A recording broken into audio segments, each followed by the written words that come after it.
about water governance when we are talking in terms of, in the context of agriculture.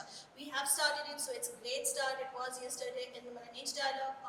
On the first day, we did speak, and we need to continue speaking. But along with that, we need to also turn all this talk into action. So dialogues are good, but then we need to think about how to work on ground to take it forward. At IMI, we are doing that, and we'll be happy to collaborate with Manage, all the other partners that we saw at Manage Dialogue, and continue this activity, the dialogues, the activities all forward.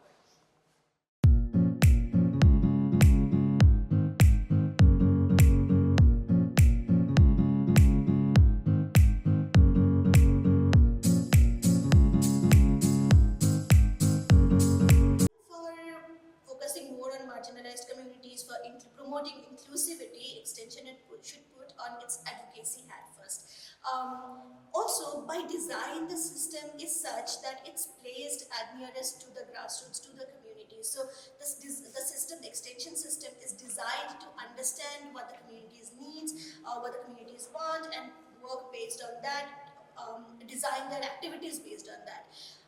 Also, fortunately, unfortunately, we probably haven't been doing that well, but what we need to do specifically in terms of digital extension is meet people where we are. So the digital divide, in terms of access divides, we need to work more. In terms of inclusivity, we need to understand what people need, what type of technologies are being needed, not talk about in terms of the deficit narrative, but talk in terms of what's needed for the communities, how the technologies can be transformed, that it suits the needs of the communities and not the other way around.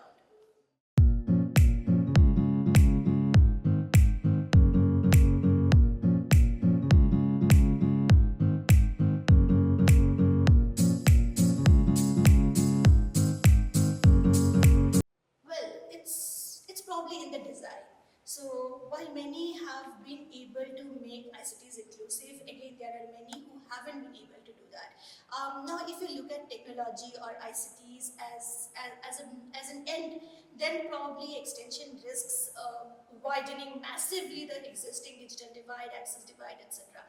But if we look at technology as a means to an end, then it can massively transform the system, the inequalities that exist within. And organizations like MSSRF, as we heard, have been very well able to do that. So what they have done is, for example, integrated physical and digital technologies. And what that has done is those stakeholder platforms, the conversations that they enable through ICTs, but also through those physical platforms, have transformed systems. So what we need to do, or what Extension needs to do, is understand how they are using technology, why they are using technology, for whom they are using technology, and based on that design the activities, and only then can we narrow the widening digital divide, the gaps that we see around.